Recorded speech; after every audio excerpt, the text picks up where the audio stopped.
അത് സച്ചിന്റെ അല്ല. അതെ, അത് സാക്ഷാൽ സച്ചിൻ ടെണ്ടുൽക്കറിന്റേതല്ല. ക്രിക്കറ്റ് ലോകത്ത് ഒരു കാലത്ത് ഓവർടേക്ക് ചെയ്യാൻ പറ്റാത്ത റെക്കോർഡുകളുടെ പാർട്ട് 1 ചെയ്ത സമയത്ത് ഒരുപാട് ആളുകൾ കമന്റ് ചെയ്തിട്ടുള്ള ഒരു കാര്യമാണ് ക്രിക്കറ്റിലെ ക്രിക്കറ്റിലെ ആദ്യത്തെ ഡബിൾ സെഞ്ചുറി സാക്ഷാൽ സച്ചിൻ ടെണ്ടുൽക്കറിന്റെ പേരിലാണ്.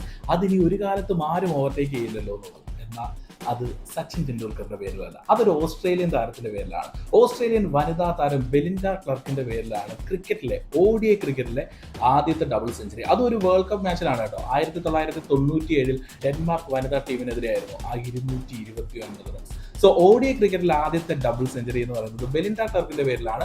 മെൻസ് ക്രിക്കറ്റിലെ ആദ്യത്തെ ഡബിൾ സെഞ്ചുറിയാണ് സാക്ഷാൽ സച്ചിൻ ടെണ്ടുൽക്കറിന്റെ പേരിൽ. പക്ഷെ റെക്കോർഡുകളുടെ പുസ്തകത്തിൽ എന്നും ഒന്നാമൻ തന്നെയാണ് നമ്മുടെ സ്വന്തം സച്ചിൻ ടെണ്ടുൽക്കർ. ഒരു തലമുറയെ മുഴുവൻ ക്രിക്കറ്റിന് അടിമയാക്കിയിട്ടുള്ള ഒരൊറ്റ പേര് മാത്രമാണ് ക്രിക്കറ്റിന്റെ ദൈവം. ഇന്റർനാഷണൽ ക്രിക്കറ്റിൽ സച്ചിൻ കയറിയ റൺമലകൾ ഒന്നും ഇനി ആരും ഒരു കാലത്തും കയറാൻ വേണ്ടിയിട്ട് പോകുന്നില്ല. 100 സെഞ്ചുറികൾ എന്ന് പറയുന്ന ആ ഒരു റെക്കോർഡ് പുസ്തകത്തിലേക്ക് ഇനി ആർക്കെങ്കിലും കയറി പറ്റാൻ വേണ്ടിയിട്ട് പറ്റുമായിരിക്കുമോ? 100 സെഞ്ചുറികൾ, 150 വിക്കറ്റുകൾ, 200-ലധികം ക്യാച്ചുകൾ, ഈ ഒരു ഓൾറൗണ്ട് മികവ് ആർക്കെങ്കിലും ഏതെങ്കിലും കാലത്ത് പ്രകടിപ്പിക്കാൻ പറ്റുമായിരിക്കുമോ? ക്രിക്കറ്റിൽ ഏറ്റവും കൂടുതൽ മാൻ ഓഫ് ദി മാച്ച് 62 എണ്ണം സച്ചിൻ സ്വന്തം പേരിലാക്കിയിട്ടുണ്ട്. ഇനി അത് ഓവർടേക്ക് ചെയ്യാൻ സാധ്യതയുള്ളത് വിരാട് കോഹ്ലിക്ക് മാത്രമാണ്, 43 എണ്ണം. പക്ഷേ ഇനി അതിന് ചാൻസ് ഉണ്ടോ?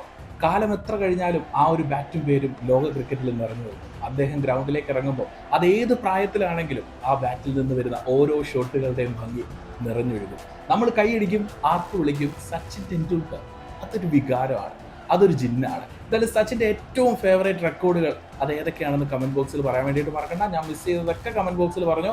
അതുപോലെ ഞാൻ ഈ പറഞ്ഞ കൂട്ടത്തിൽ ഏതെങ്കിലും കാലത്ത് ഓവർടേക്ക് ചെയ്യാൻ ചാൻസ് ഉണ്ടോ? എല്ലാം കമന്റ് ബോക്സിലിട്ട് വരട്ടെ.